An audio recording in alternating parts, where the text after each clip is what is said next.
다리 편하게 앉아도 됩니까? 네.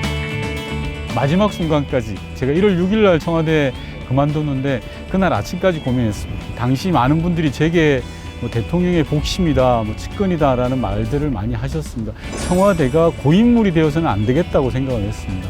즉 새롭고 유능하신 분들이 많이 들어와서 활력을 갖는 게 좋겠다라고 생각했는데 곰곰이 생각해 보니 제가 제일 오래 있었더라고요. 그래서 오래 있었던 저부터 나가는 게 좋겠다라는 거였고, 문재인 정부 성공을 위해서 내가 어디에 있는 게 온당한 것이냐를 판단했을 때 청와대보다는 바깥에서 출마를 하는 게 낫겠다라는 생각을 해서 출마를 하게 됐습니다. 서울 구로을 지역 21대 국회의원 윤건영이라고 합니다. 반갑습니다.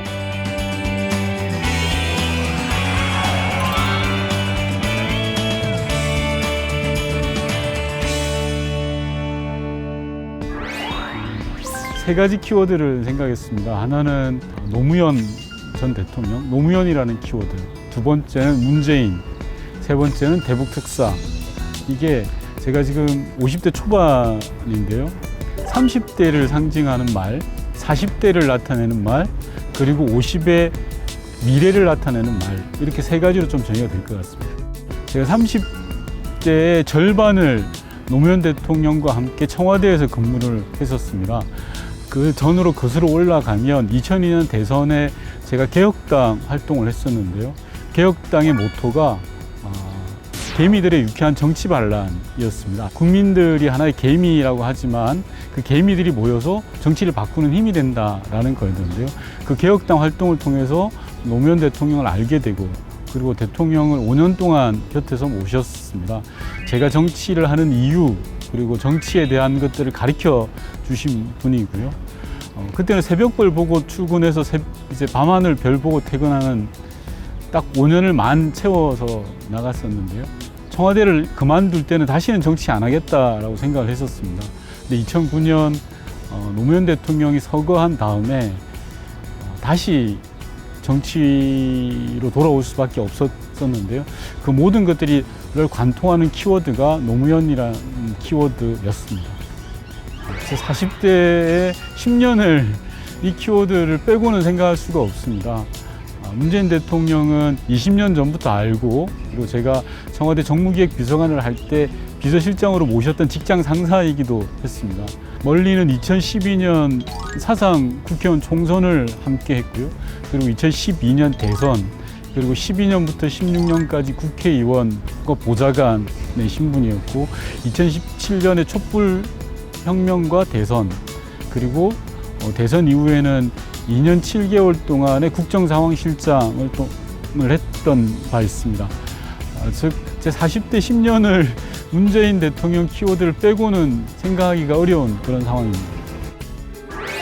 문재인 정부 출범하고 3번의 남북 정상회담과 2번의 대북 특사, 그리고 역사적인 630 남북미 정상회동이 있었습니다. 세계 유일의 분단 국가이고 전쟁의 상흔이 아직도 남아있는 곳이 대한민국입니다. 우리가 미래 세대에게 물려주어서는 결코 안 되는 아픔의 상처라고 생각을 합니다. 문재인 정부가 2년 남아있는 이 상황에서 마지막 주요한 과제이기도 하고요. 개인적으로 봤을 때 정치적인 제가 뭔가를 해내야 된다라고 한다면, 역할이 있다면 그 부분이 아닐까 싶어서 세 번째 키워드로 꼽았습니다.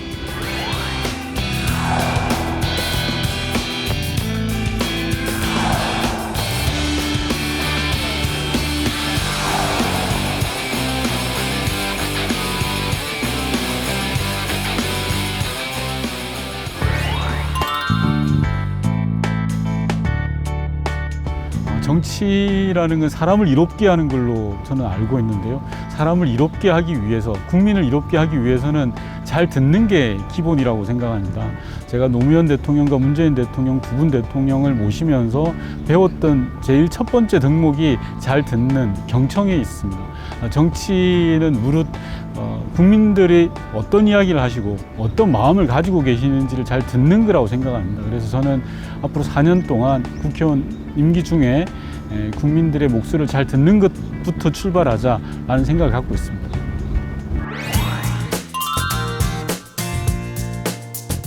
이번 총선에서 국민들이 집권 여당에게 177석의 힘을 모아주신 건 1차적으로는 코로나19 위기 극복을 제대로 하라는 것에 있지만 그 저간에 깔려있는 배경은 일을 제대로 하라는 것 같습니다. 그 속에는 싸우지 말라는 것도 들어있는 것 같습니다. 제가 총선 기간에 많은 주민들을 만나보면 한결같이 하시던 말씀이 제발 싸움하지 말아라 라는 말씀입니다. 싸움하지 말라는 것은 저는 중의적이라고 생각을 하는데요.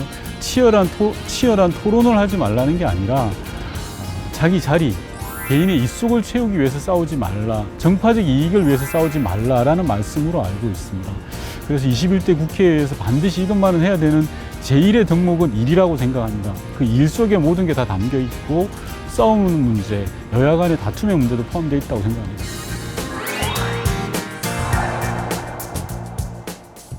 구로라는 동네가 굉장히 다양한 동네입니다. 신도시와 같은 아파트, IT 집적지, 그리고 중국 동포로 상징되는 외국인 노동자 밀집 지역, 정말 다양한 사람들이 모여서 사는 지역이 구로라는 곳입니다. 제가 국회의원이 되면서 SOC라든지 외형적인 변화도 중요하겠지만 공동체로서의 구로에 대한 고민도 많이 했었습니다. 구로에 사는 것을 자긍심을 느끼고 구로가 자랑스러운 고향이 되어야 될 텐데요.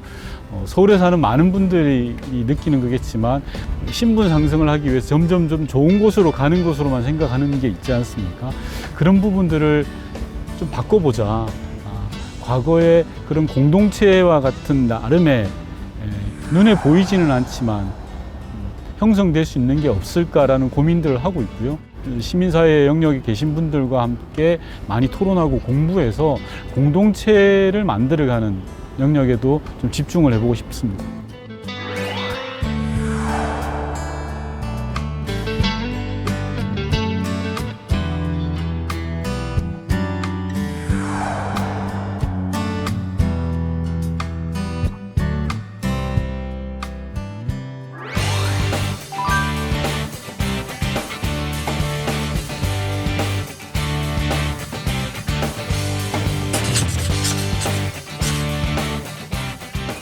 전 1호 법안에 대해서 우선 급하게 내지 않겠다는 생각을 가지고 있습니다.